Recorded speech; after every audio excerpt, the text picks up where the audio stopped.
All right, welcome to the 25 Live. My name is Jim Burneka. My special guest this week is Dan Noonan. Dan, how you doing? Doing good, Jim. Thank you for having me on the program. It is an honor and privilege. I know I've talked to you now. It's been probably good 6 or 7 months now that we've been acquainted. So been on a different call with you, but to have you on my show, it's going to be pretty cool.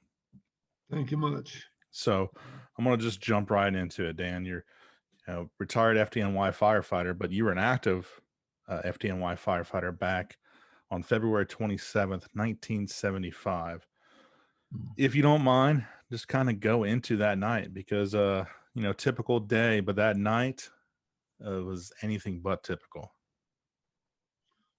Well, Jim, I was kind of a new firefighter. I had like 2 years on the department, what we refer to as on the job.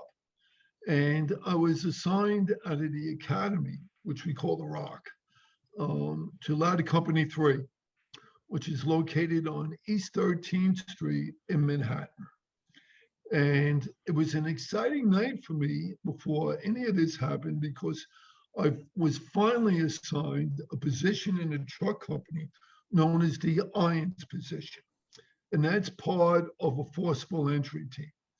We have our outside vent, we have our roof position, and then we have the interior forcible entry team, which is the officer, a firefighter who has the irons, what we call the Halligan, 8-pound flat end axe, etc., and a firefighter with the extinguisher and a 6-foot pike pole.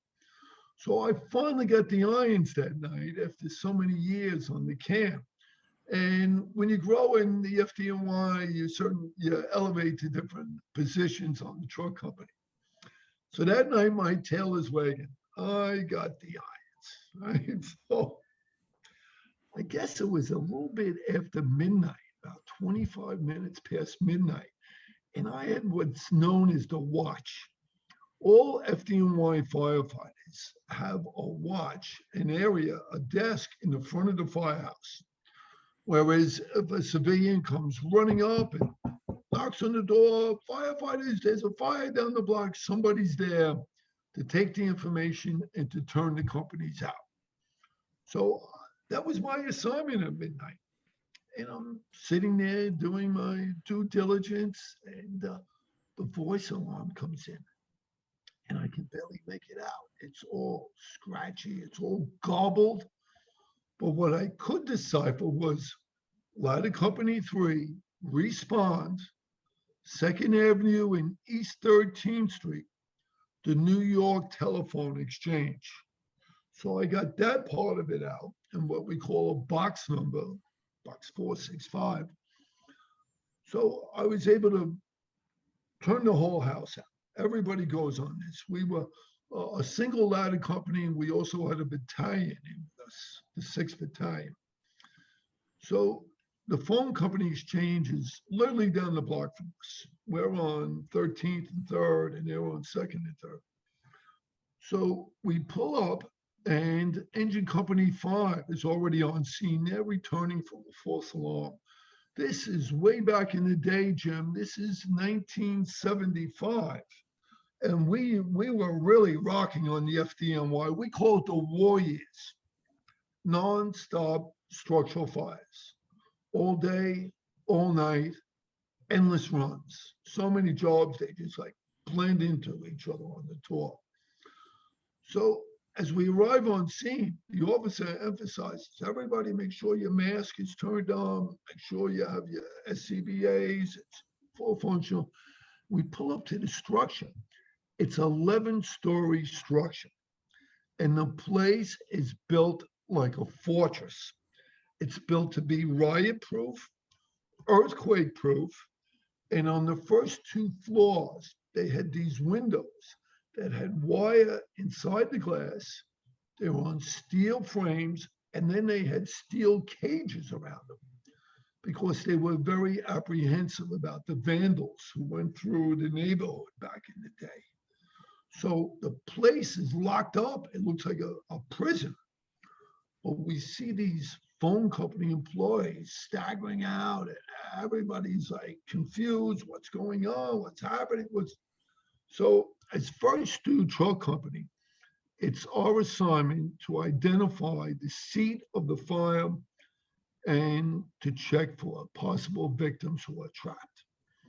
So the way we go about this is we go into the lobby and we meet a building foreman from the phone company. He's got the white shirt, the tie. He brings us over to a display panel. And on that display panel, he says, this indicates we have a fire down in the subcellar vaults down here.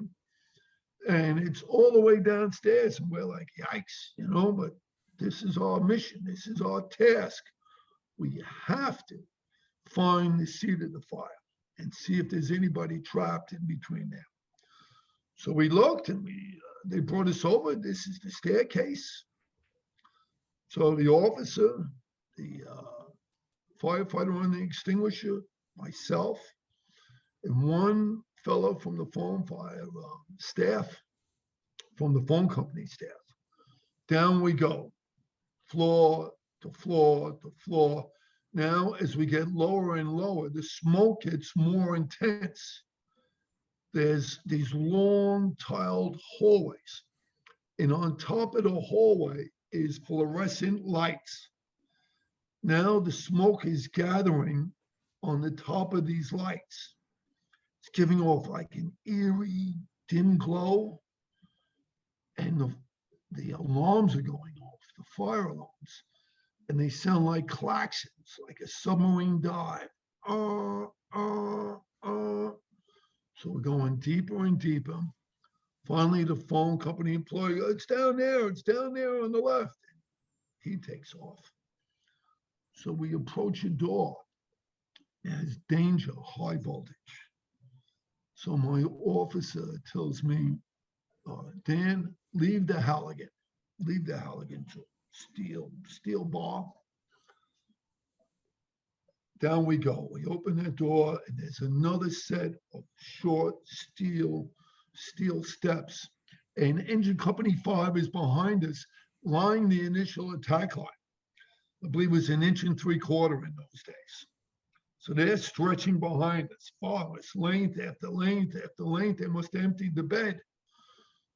So down we go, and now it's getting thicker and thicker and thicker, where it became zero visibility. We can't see one another, can't see the ceiling, can't see in front of us. We're looking in the ceiling for fire, we find none. I'm carrying a powerful flashlight I kept on me. And I'm like, son of a bitch, what a time to stop working, banging and everything. Then I held it directly on my face piece. And then I could see the beam of light out of it. So where we have no ventilation down there, there's no vertical ventilation, there's no horizontal ventilation, and there's no secondary means of egress. Your way in is your way out. It isn't like, oh, there's a side door here that's going to open up. No, we're in the subcellars now. Things start to get worse. The polyethylene that was coating the cables was starting to melt, and it's dripping on the floor. And now our boots are starting to adhere to it. So it's difficult moving around. And the officers, to make their transmissions, had to remove their face piece. And I'm like, good God, they must be taking a real hit here on this. So they're back and forth to the battalion. And now this operation, Jim, is 15 minutes into this, and we're starting our air. It's starting to get low. I said, all right, we can't find the fire. The line's here. We can't. All right, let's start backing out. And as we're backing out, going up the staircase, the firefighters from like 33 engine, 14 engine, 55 engine, all these other companies sent to relieve us, were becoming entangled on this one staircase. Also, when we tried to find the staircase, we were following the line back to the staircase, but the line had moved from the staircase and now just went up a vertical wall. So we were very fortunate. to find that staircase that we came down because the line is off. Well, anyway, there's so many bells ringing that you cannot distinguish whether it's your SCBA or not. So you have to remove your glove and feel your bell to see if it's yours going or not, indicating, hey, pal, you only got 4 minutes more of oxygen left. So there was a very sharp lieutenant from Rescue Company 1 who rolled in, and he took the roof rope and he tied it off in the lobby and brought it all the way down to the subcellar vaults. So this fortuitously gave us a method to follow back up the stairs and back to the lobby. And trying to get back to the lobby, some of the firefighters have run out of air. And this is really rough stuff, unlike anything we've ever encountered before. So we're buddy breathing with other firefighters, sharing our mask. And we hit the lobby, and what a mess. Boy, we're on all fours, gasping for air, puking, gagging, et cetera, et cetera. And all the relief starts coming in. They start deploying more and more firefighters. And initially, it was told to us that there's 2 telephone employees missing. So they dispatched truck companies to search the upper floors. And of course, it was a mix-up. They're already out of the building. There was 25 employees who incidentally told us later that they were on different floors of the building and they started to smell the smoke. And I said, "Wow, what's up?" And they tried to call the alarm in, but the phones were dead. And this was happening on multiple floors. So they had the sense enough to gather in the lobby. And the security guard in the lobby is noticing that the lights in the lobby are going on and off. All the clocks on the walls have stopped. So he picks up his phone to call 911, and his phone is silent. So he screams to a fellow employee, "For the love of God, we have a serious fire, get the fire." So he runs to the corner and does the pull box, brings the pull box. And that brings us to the scene. So it gets nastier and nastier and nastier. The PVC is burning inside these vertical cables. PVC is coating the cable. And it turns out there was over 1 billion feet of this. Now, Jim, for years and years and decades in the fire service, we fought conventional fires. We fought wood burning fire, maybe cotton, certain fabrics. But this, a new day is dawning for us here. We have all these different chemicals. So the alarms progress to where we have 35 engines and 19 trucks, all by heavy rescue companies operating simultaneously. So the fire goes worse and worse, and they evacuate everybody out of the building. They try again. They get all the forces together. They're going to do a line on each floor with a ladder company and a battalion chief, and they're going to make a push. Well, they try again, that doesn't work. They evacuate everybody out of the building. But the smoke is so intense now, the whole neighborhood, the whole community is just like under siege. It's in 10 million cubic feet of toxic black smoke. You can't see, you can't move. People are laying all over the sidewalks now. We're like the firefighters who went in, all right, evacuate the building, everybody out. There's companies on the upper floors. So my former firehouse, Ladder Company 9, decides to take roof ropes and tie off the staircase in the lobby. Because as you descend in zero visibility in this toxic flue, You have no visibility. You can't see. So if you went past the lobby floor, you're going to keep descending into these sub cellars and probably certain death. So we tied off these ropes so you couldn't get past. Then you would identify that this is your exit point. So everybody makes it out of the building except this battalion chief and his aide. And he's trapped. They are trapped. So the chief of department goes and tells this chief in charge of the operation, chief by the name of Augustus Beekman, to select one lieutenant and one firefighter from one of the heavy rescue companies and have them give it a shot. So they select a lieutenant from Rescue Company 3, a fellow by the name of Lieutenant Maloney. They call him Iron Mike Maloney.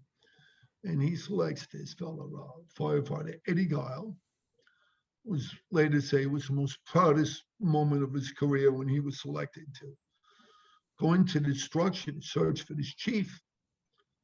So they go in, they follow lines that have been vacant, and they find him. Unbelievable, they find him up by a window on an upper floor. So they call for an aerial platform, which we call tower ladders. And they bring him to the window, and they put the chief and his aide in that tower ladder. And now there's 5 firefighters in here, and it's way overweight. So they send it on its way. And he says, we're exit down the interior staircase. Once again, zero visibility. Another line opens from another aerial platform, a high pressure line goes through the window, hits firefighter Guile on the side of his head, knocks him ass over tea kettle. He goes tumbling down the staircase and he's unconscious. So Lieutenant Maloney, remarkable display of heroism, starts pulling and dragging this firefighter out of the building. Eventually, when they hit the first floor, those of us surrounding the building could see through the smoke these silhouettes coming through the smoke, and they rushed them off to Bellevue Hospital unconscious. And if I can add a little note here, Lieutenant Maloney never went sick from the farm fire, and a week or so later, back up in a routine strip mall fire in the South Bronx, a heavy heat, and they push out to the sidewalk, and on the sidewalk he drops to his knees, and they rush him off to the local hospital, and he dies there. And but what was very interesting was his autopsy. They opened him up and saw that his lungs were just completely deteriorated, and the pleural side of his lung just eaten through with this hydrochloric acid, with all these multiple burning chemicals that we had there. And this guy was 46 years old, a couple of daughters I met later on. And however, he was classified line of duty from the strip mall fire and the farm fire. Anyway, back to the fire. Safety battalion identifies that there's a moving crack on the east wall. It's like 10 hours into the operation, maybe 12. So they're fearful that this 11-story structure is going to collapse out to all these buildings, which we call tenements, 6-story tenements that have 25 families in each one. So they get the NYPD along with us. We want to vacate all this. They're taking a hell of a feed in there. The smoke is just completely wrapped around these buildings, but nobody wants to go because they're fearful they're going to be ripped off their apartments, that they're going to be ripped off. So eventually the smoke gets so bad, they start running out of these buildings, holding towels over their mouth, barefoot, coughing in the towels. And we were concerned about the children, the toddlers and the babies, and people whose those young folks whose respiratory tract was not fully developed. And it's getting so bad, us trying to continue to extinguish this, where they're doing everything possible. When firefighters come out of the structure, there was an abandoned bodega which sells fruit and everything else. It was one of the fellas from 55 Engine. He had a knife and they had a big tray of lemons, and he was wiping off this black soot. We didn't even know, we weren't conscious of what this black soot was, cutting the lemons in half, and we would squeeze the lemon juice down our throat just to get any type of relief from this, whatever the hell it was, whatever it was. So eventually 239 of us, 239, ended up with 699 of us at this fire. The smoke gets so heavy, it's going across the East River to Queens. 7 blocks away, we have what's known as the FDR Drive, which goes around Manhattan. The smoke is so thick at noon, motorists got to put their headlights on to drive through it. People up in helicopters reporting this say it looks like a movie set. It just goes all the way across the river. It's permeating the city. It's all over the city. So we have 239 of us in an era with we call tapping out, means going sick at a fire. It really wasn't done back in the war years, or done, very infrequently, because they really frowned on it, and your lieutenant would have to make these reports, if not report to division, et cetera, et cetera. So they frowned, but we had 239. There should have been 500 of us tapped out. So everybody, they closed all the local hospitals. The Red Cross sets up in a YMCA. The high schools are closed till further notice. The mayor arrives on scene in his limousine, gets out, he takes one hit of this, gets back into the limo, and he's gone. He's gone. You couldn't get within hundreds of yards of destruction. So we have firefighters vomiting on all fours, sucking for air, and we didn't know what the hell it was, Jim. And then it turns out it's PVC. It's PVC by 1 billion feet of it. And the chemical composition of this PVC is a witch's brew. And it starts getting into our lungs. It starts, firefighters are just like completely wiped out. Weeks go by, it's the middle of winter, and people say, oh, maybe I have the flu, maybe I have, no, what it is, it's the poison. It's this poison that's been poured into our lungs. And I remember, wives saying, I can't believe when my husband came home from that fire, the smell on his flesh, he couldn't get it off. We scrubbed shower after shower, couldn't get it off. I believe it was the hydrochloric acid that would just get into your tissue and melt into your tissue. Finally, after 17 hours, it goes under control.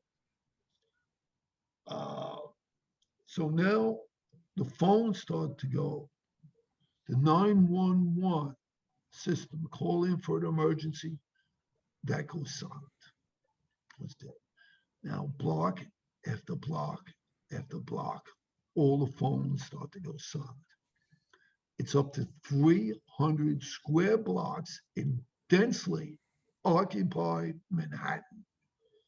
And this includes all of these, what we refer to as housing projects, dozens of these all over, or the local university, NYU, just all the businesses. It turns out there's 8,500 businesses that are impacted by this cannot communicate with their suppliers, their purveyors, because pre-email, Jim, everything was done mostly via telephone. So now it's having a significant economic impact. It's going to be felt nationally and then eventually globally. So all the phones are out. All the phones are out in the first division, which is all numerous firehouses, all the police precincts. So it's turning into a mess. So the phone folks, AT&T says, what we're going to do, we're bringing in thousands of workers from across the country. It doesn't matter if you're in Ohio, Illinois, Los Angeles, where you came in, they pulled everybody in from every direction. Now they still have this smoldering toxic pile that is just burning in the middle of the city. And they send these guys in. They got to get the phone service back in operation because of all these consequences. And the CWA, Communication Workers of America, their union, they reach out to the government, and the government says, oh, they do, yeah, it's safe. Air is safe. It's like, I think we've heard that one before, you know? So in they go. And they dangle the overtime in front of them. At least when we went in, we had self-contained breathing apparatus, we had our bunker gear, we had this, they sent them in overalls. They didn't even have proper breathing. So they got hit by the thousands. And then as time went on, my reward for this and other firefighters, this was February 27th, June 30th, the city gave me a pink slip. Me and it started as 1,800 other firefighters. I believe at that time we have 12,700 on the FDNY. They laid off 1,800 of us, brought 900 back. Over 2,500 NYPD was laid off. Say laid me off for over a year and a half. This is thanks for doing such a good job. But all of a sudden, I'm getting phone calls. Danny, you know, got real sick. This guy, a guy from my house, the guy who worked that night. Wow. So I, no kidding. And then another phone call. You know who's sick now? The other guy who was second to engine company. He's got this cancer too. What do you mean? Oh, this guy from Rescue 1 has cancer. Oh, well, primarily the first and second alarm assignments, it's going off the hook with these first responders coming down with these crazy cancers that we never heard of. He's got what? A brain thing? What? Colon? What? Phone call after phone call, Jim. Every time I pick up the phone, it's Danny. Danny, guess who died? Guess who died? Inevitably, it's a fellow firefighter from the phone company fire. So we start going to City Hall, saying, look at this, look at this. And then the folks who work at our medical bureau, they were saying, we're seeing an extremely high incidence of cancer rate here. These are young, athletic men. These are, the guy in my house was on the football team. The other guy on the other company's a boxer. I mean, these are all in shape firefighters. So they begin to recognize this. So they decide our medical monitoring is going to be this. They took a stamp of a red star and they took the medical folders of all 699 of us and stamped the outside with this big red stamp. And this was the only thing. This was the only thing. So this identifies you. So the people who are working in the medical bureau start to refer to this stamp as the red star of death. You have one of these, it's like, oh my God, this guy's 44. So in the first 15 years or so, we're saying, what? We had 20-something guys at the average age of 44.2. It's remarkable. But We're banging on the door of City Hall in the hierarchy, and nobody's answering. Nobody's answering. They don't want to know about this. They don't want to know about it. It's what if we put out a couple hundred firefighters on line of duty? Do you know what that would cost the city to bring in classes in the academy? Hundreds of new firefighters? No way. It's well, we don't know. Nobody's answering. Nobody's recognizing what's going on. And for the longest time, we're banging and banging and banging on the goddamn door. Sorry. Say goodbye. Kiss the boys. Nice job, fellas, but this cancer, we don't want to know. We don't want to know. In 99, I went to the commissioner, was Commissioner Von Essen then. I went without an appointment. He worked the same battalion I did when I worked in the South Bronx. And he saw me and he says, I agree. We need a survey. We need this. So he put one guy on the case. I just to find out it was one guy going for his master's. And he did a survey, but instead of going to 699 of us, he only went to the 239 and went sick in the street. And half those guys didn't get it. The other half, they said, oh, the city's going to try to sue. There was a lot of mistrust. Nothing developed over that.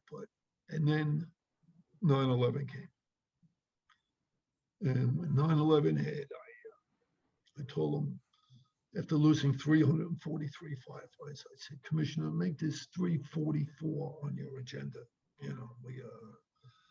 But slightly after 9/11, some very distinguished people from our medical bureau, 72 hours later, they demanded to see the mayor, the chief of staff, et cetera, et cetera. And they said, do you recall the fire at the phone exchange in 75? And they were like, we do. How could I forget? We had no phones in the office. They said, we cannot allow what happened to them to happen to 9/11 first responders. We need a medical monitoring system that's got to be the gold standard. And very fortunately, they agreed. They said it should be, and they developed this absolutely gold standard out of this. And so out of the ashes of this toxic pile, there was 700 of us who suffered significant cancers through the years, passed early. Out of this ash became this fantastic medical monitoring system. So that's where we are. And what I've been advocating for at the 40th year anniversary, the commissioner worked that night of the farm fire. He was a young firefighter, as I was. And he got relocated to a company which was in close proximity to the building.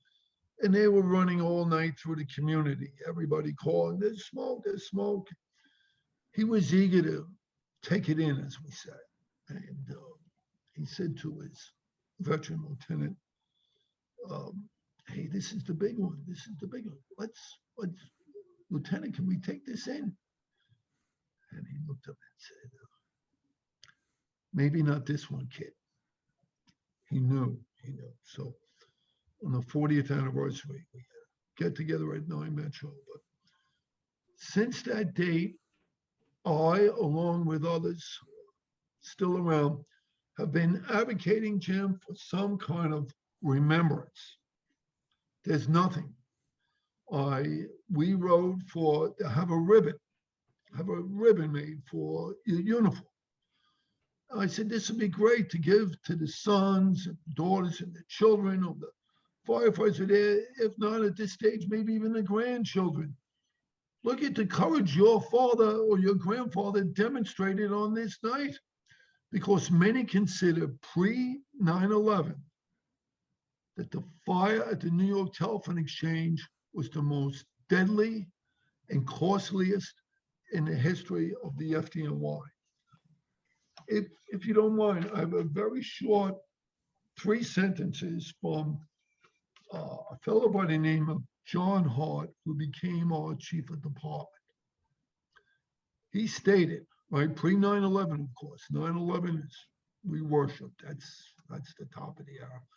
As it relates to the injuries, duration, and damage, it was the worst fire in the department's modern history. If we had to fight the telephone fire today, we go about it much more cautiously. And if it was demonstrated that the smoke was hazardous to the firefighters, I would hold them out of the building. So, Jim, there's nothing for the 700 FDNY guys, nothing for the 5,000 communication workers, nothing for the people of the community who that smoke must have got into the fabric of their living quarters, and they had to live with this, and the consequences of that is who knows. So I've been asking for a street sign. Here in the city of New York, we have these street signs below. For instance, I live on East 91st Street, and I lived on the same block. This is where this old time actor Jimmy Cagney grew up. So underneath East 91st Street, it has Jimmy Cagney Place. And a few blocks away from me is King Gustav of Norway Way. Then we have hundreds of these throughout the city, recognizing our 9/11 folks. So I've been petitioning folks that why can't we have on the corner of that building, phone fire firefighters way, simply, or have a plaque on the structure. Say, very interesting about the structure, right? As I speak to you today, when I get off the air here, say if you're in the city, I was to meet you. If we went to that building this afternoon and we stood there, I point to the north wall. And this is one of the largest exchanges in the country. And above all the windows, after 40-something years of New York winters and hurricanes, it's still all black charred all the way up from where it pushed out the windows for days. And I'm saying, can you imagine if you ingested that? Imagine if that got into your system, what this does, and back in those days, Jim, we went back to quarters with all the gear, still, I had all the junk all over it. It was all over the rigs. I mean, our rig had to spend 30, 40 hours with the stick up right to the windows, right in front of the structure. Just the rig alone. All our gear, all the brothers and sisters getting exposed to this. It's horrific. And we continue the consequences of this with no recognition. So that's so much to unpack, Dan. That's tremendous. I'm not even sure where to start. 699 firefighters. It sounds like those 699 kind of fell on the sword for the benefit of your 9/11 first responders. I haven't quite looked at it that way, but I guess, but every one of those firefighters in their heart and soul, they would be like, if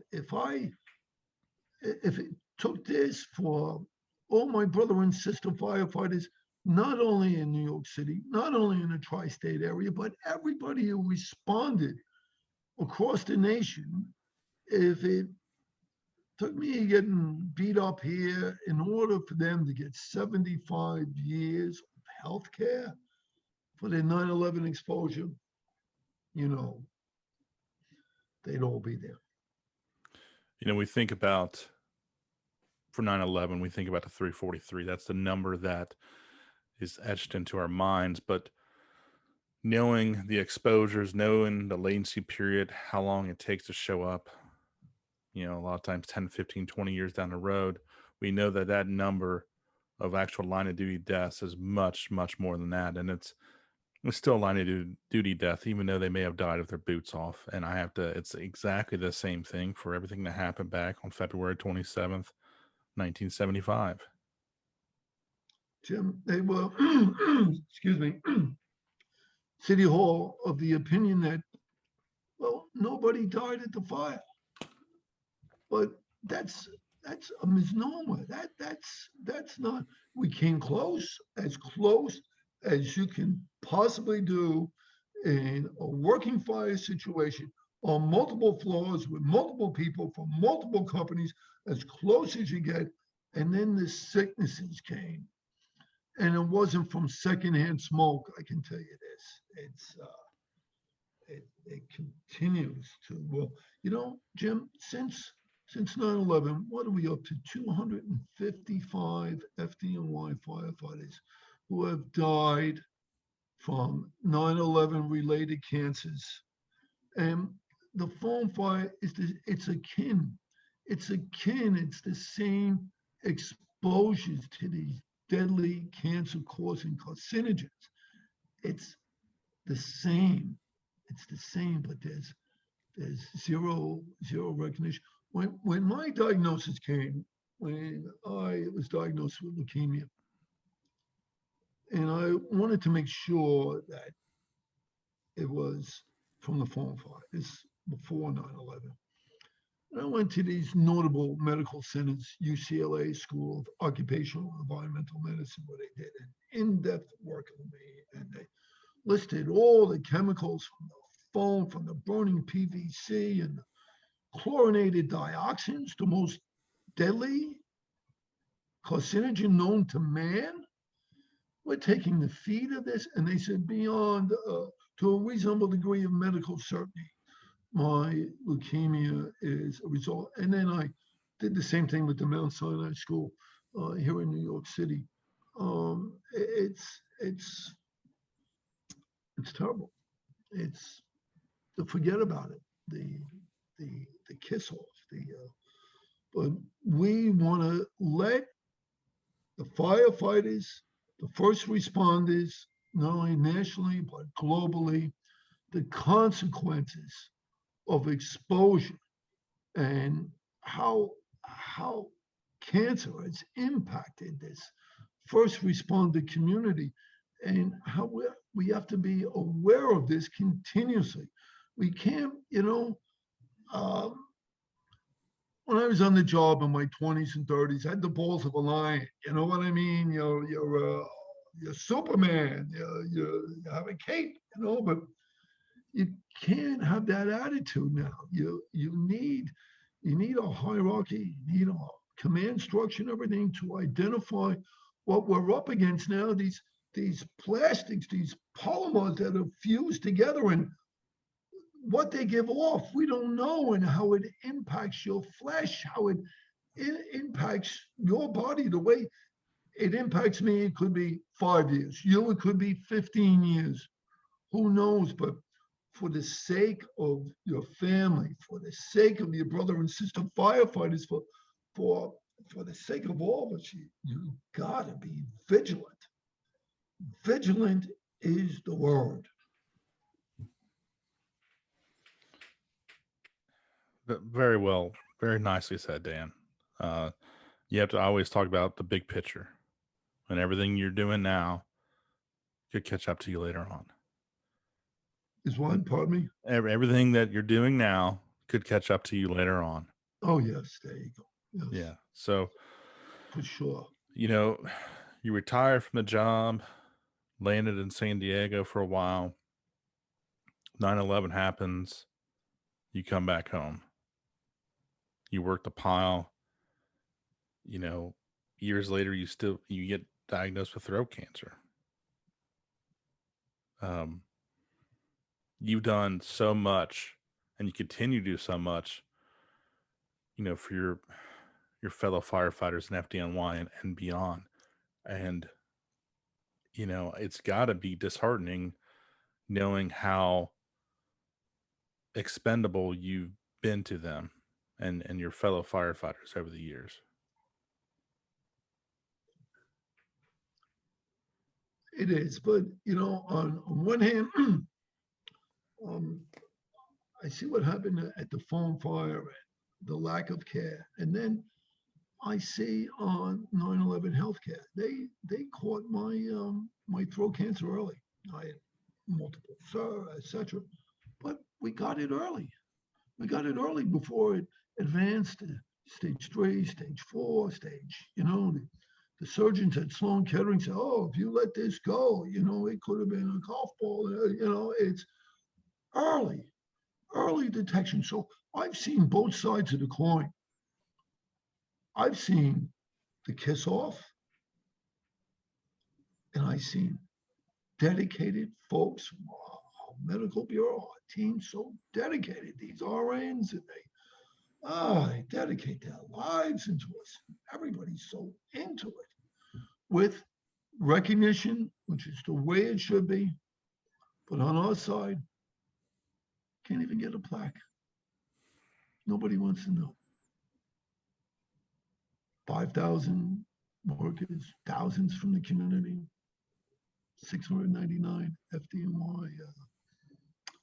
So early detection, Jim, right? It's a good segue, Dan. Check. Check now. There you go, Leonard. No. You've been involved in this FACES, the Firefighter Against Cancer and Exposures, now for a little bit. You want to kind of touch on what they do? I think we hit the nail on the head right there, where it's get checked now, early exposure. New York Cancer Relay, we're all there and we're all pushing, we're all singing the same song. That you gotta drop the cape, you gotta drop the superhero, there was some, I saw a video where these volunteer firefighters who, my late brother was volunteer firefighter on Long Island for quite some time, and they came back from a job, and they took a pail of clear water, completely clear, and they took off their face piece, and they just dropped it in there and let it settle. And all this filament that just started to come up, it was remarkable. They're like, "Whoa, this is a new face piece. This wasn't something that was worn through the war yet. This is a new face piece, and we're coming back from one job, and look what's around it." So consider that gets, we're covered up pretty much. I also, I don't know if we have time for it, but I'm not a great advocate to be completely encapsulated, because if you're in the interior in a fire situation, you always want to monitor what's going on around you. If we have so much gear on, are we going to identify that it's going to light up? Are we going to recognize that? No, but by, like arguments in the firehouse kitchen, people would rather have the tips of their ears exposed. So it's going to say the hallway's going to light. We got to get out. We got to, so it's two schools of thought there. And then come back, clean your gear, and you got to follow your 25 steps. We have to follow. We got to do better. I believe the stats from the IAFF, right, International Association of Firefighters, tell us that since 2002 to 2019, that some 68% of what they define as line of duty deaths are cancer related. This is huge. This is why I said before, this is a more than cotton. We're in a new genre. We in the foam fire, we pull back this curtain. The red devil that we knew for years and years, that flame of the red devil, it's taken on a new look. It's taken on a new look. It's coming to us as a devil that's cloaked in this black cape of cancer that wants to throw itself over you. We have to fight the red devil in a new way. We've been attacking him with our hose lines, with everything for perhaps centuries. We have to attack that red devil because cancer is now the red devil's ally. So it's on a two front. Got to pin some movement on this. You got to be proactive and try to reduce your exposure. And then on top of that, you need to be as aggressive as you can with your early detection, with all your cancer screenings, with your skin exams, your physicals. And, because the odds, like you just said, the IFF numbers, the odds aren't good for us. So staying on top of those exams, if you catch something early, you're still here. You're still here. I'm still here. Yep. Because early detection. Yes, sir. So I don't know a better way to finish this off. I know I'll be in town in September for Redmond, and I want to see the usual sites. Central Park, Radio City, all that stuff. But I want to make a trip too. I want to check out 2nd and East 13th Street. Please do so. Yes. I'm going to. So with that, he's Dan Noonan, and I'm Jim Burneka, and we are out of time. So take care. Thank you, sir.